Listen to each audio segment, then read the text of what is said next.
Mon podcast IMO.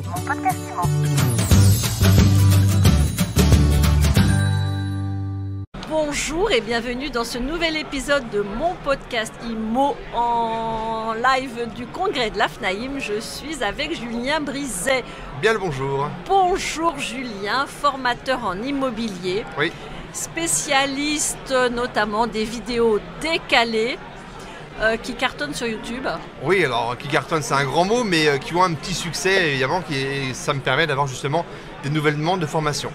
Donc Julien, on te connaît pour tes formations, on te connaît pour ton humour et aujourd'hui tu sévis là dans les allées du salon avec un petit test. Alors je dis pas tout ici pour les gens qui sont pas encore passés entre tes mains, mais en tout cas ça parle beaucoup de langage corporel et de l'inconscient du corps. Oui, c'est un thème qu'on a pris cœur à développer avec Romain Cartier, pour justement faire comprendre aux gens, en tout cas aux négociateurs, qu'il y a un intérêt très fort. Il y a un impact qui est très puissant dans l'analyse, on va dire le décryptage des signaux corporels qu'un client va pouvoir envoyer. Donc lors des phases de négociation, de closing, de renégociation, même de visite, il y a vraiment un intérêt pour le négociateur à observer aussi les signaux que le client pourrait lui renvoyer. Alors ça veut dire quoi, t'es mentaliste ? Non, pas du tout, non, c'est pas du mentalisme, absolument pas. Mais il y a beaucoup de choses qui vont être inhérentes au langage, on va dire, vocal. Voilà, c'est que 7% finalement. Là, quand je te parle, dans la compréhension générale, il y a l'oral, c'est très peu en fait. C'est très peu, c'est que 7%. Bon alors, comment tu décodes les gestuels corporels ? En prenant l'habitude d'observer beaucoup plus. Donc on écoute maintenant avec les yeux et moins avec ce qu'on va pouvoir dire. Donc on écoute en regardant dans la pupille, droit dans l'œil, c'est ça ? Oui, avec les yeux, mais avec la gestuelle aussi. Ouais. Avec les mains, avec les bras, avec le buste qui va avancer ou qui va reculer dès qu'un client ne va pas être en accord avec ce que vous allez dire, avec les petits hochements de tête, avec les clignements des yeux. Il y a des centaines de codes qui passent justement par le corporel, par la gestuelle, et qui veulent confirmer ou infirmer des choses chez le client. Bon, par exemple, on connaît tous l'histoire des bras croisés. Alors ça, c'est intéressant parce qu'on me le dit très très souvent, et c'est un peu une idée reçue. On pense souvent que d'avoir une position de fermeture, ça correspond à ça par exemple. En réalité, c'est pas qu'une position de fermeture, ça l'est même rarement. C'est souvent une position de confort, parce qu'on aura les paumes et les doigts ouverts. Alors que la vraie fermeture, ça va plutôt être un croisement de bras où il y aura justement les poings qui vont être fermés. Voilà, les poings qui sont fermés vers le bas, puis surtout qui vont chercher à remonter les épaules pour se rassurer. Là, on est plus sur une position de fermeture. Voilà. Donc tout ça, ça se travaille, ça s'observe, et puis ça se décode petit à petit.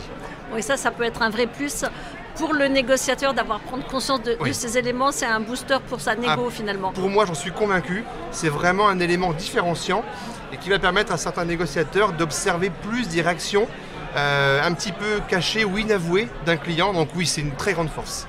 Bon, mais alors, à contrario, la position du négo, elle joue aussi et elle véhicule aussi des choses et ses craintes et ses peurs. Alors le problème, c'est que... Tu le formes aussi sur cet aspect-là ? Bien sûr, c'est vraiment on va dire un message qui a double sens, parce qu'il y aura les signaux qui vont être envoyés par un client, mais ceux qui vont être envoyés aussi par le négociateur, qui va, sans s'en rendre compte, de manière inconsciente, renvoyer une ouverture d'esprit, renvoyer une position d'écoute, une position d'accord.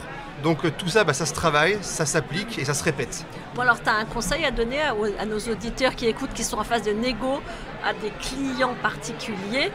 C'est quoi les bonnes postures à adopter pour essayer de faire passer son offre auprès d'un négociateur ? Tu veux dire quand on est client ? Quand on est client. Quand on est client et qu'on veut bien négocier, je crois qu'il faut surtout déjà avoir une position d'ancrage, donc être bien installé sur ses deux jambes ou sur son siège, pas trop vers l'arrière, pas trop vers l'avant, d'accord, une position plutôt de confort pour voir et montrer qu'on est rassuré, qu'on est confiant, qu'on est sûr de soi. À partir du moment où on est sûr de soi, le message il sera un peu plus, on va dire, puissant. Donc c'est un des éléments, mais on pourra en parler des heures, donc il y a trop de choses à dire. Je suis sûre qu'on aura l'occasion d'en reparler. Avec grand plaisir. Merci beaucoup Julien Brizet. Si on veut en savoir plus sur tes formations, on tape ton nom et on tombe sur tes vidéos. Alors il y a un site que je viens juste d'ouvrir justement aujourd'hui, donc je fais un peu ma pub, j'en profite. C'est julien-brizet-formation.fr et sinon sur Facebook, voilà. Eh bien, merci beaucoup Julien et à très bientôt. À bientôt. Et à très vite sur toutes les plateformes de téléchargement et sur MySuite IMO pour un nouvel épisode de Mon Podcast IMO. Mon podcast IMO. Mon podcast IMO.